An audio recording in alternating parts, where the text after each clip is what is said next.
সন্ধ্যার টিফিনে এরকম চাউমিন হলে বাচ্চাদের কিন্তু আর কিছুই চায় না। দেখুন চাউমিনটা কত টেস্টি হয়েছে। প্রথমেই একটা বাটিতে জল গরম করতে দিয়েছি, তাতে 1 চামচ নুন ও একটু সাদা তেল দিয়ে জলটাকে ফুটতে দিতে হবে। ফুটে এলে চাউমিনটা ভেঙে সিদ্ধ করতে দিয়েছি। যখন একটু সিদ্ধ হয়ে আসবে তখন চাউমিনটাকে একটা টঙের সাহায্যে এরকম ছেঁকে একটা জায়গায় তুলে নিতে হবে।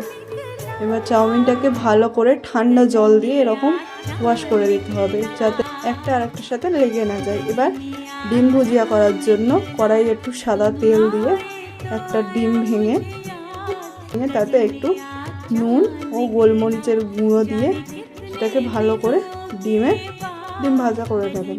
এরকম ভালো করে ডিম ভুজিয়া মতো করে নেবেন।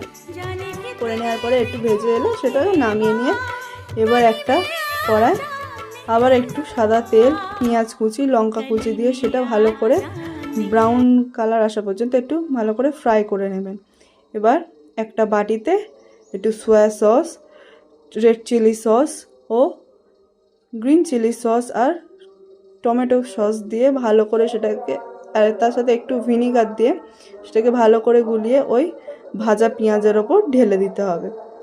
ভাজা পেঁয়াজের ওপর ঢেলে দেওয়ার পরে সেটা ভালো করে পেঁয়াজের সাথে এরকম নেড়ে নিয়ে আগে থেকে যে তুলে রাখা চাউমিনটা ছিল সেইটা, সিদ্ধ চাউমিনটা দিয়ে ভালো করে এরকম তার সাথে মিশিয়ে নিয়ে একটু উপর থেকে গোলমরিচ ও অল্প পরিমাণে নুন দিতে হবে, যেহেতু আগে থেকে নুন দিয়ে চাউমিনটা সিদ্ধ করা ছিল।